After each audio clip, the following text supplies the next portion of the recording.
Dasi gan new recovered kalong krap pandai. Nangta de total active cases kinon 6,000 sospa saupra do Mynta.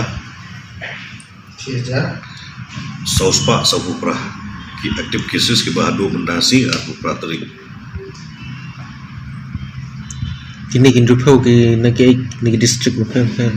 Nagni Indrupau Iskasils kilong Sabunriu. West Garo Hills kilong Kadway, Southwest Garo Hills kilong Lai.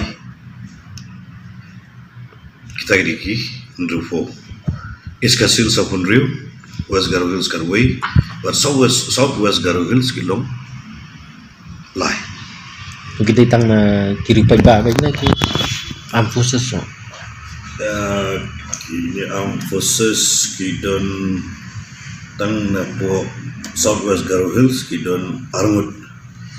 The rest ni baru kini baik na po ki Sngi dan ke cluster Golfling dan ke Moprem dan ke Polis Baja cluster Kuala Putih dan Umpling cluster dan ke health workers naman health workers iwe bari cover mendasi kilong prap kenai pun dal ki ba recover kilong lai hajar paspa ando prah.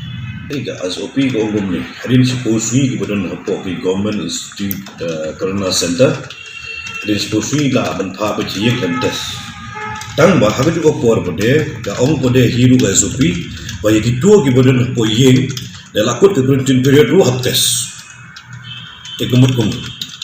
Kemudian yeng di hap tes, kemudian Corona Corona Center kemudian nakam tes.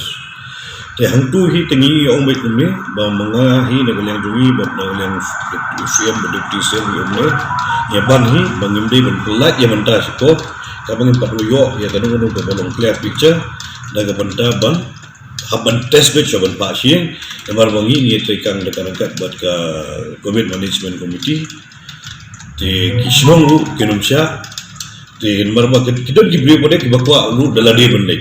Kada don gibri buka amani daladi dia kata ni pak ben positif ni pak ben tambah kasyong model ada gibiang em ke jaga syong jaga sa ba ru bagi snong ru ke pedang em ikum kita ki balong positif dia don snong go pedang dabon hai balong positif bisa hi nama snong go pedang ku balai mukra itu kulung ibadang terus nem bantu go poru ke bak snong go pedang ki tapi migi pag pedang bayi ki pedang ki positif go la sa hi tekane ke bagi mon hi daladi indon dikagi itu yang bagi IT tangi ka protokol health advisory protokol kumdo banyada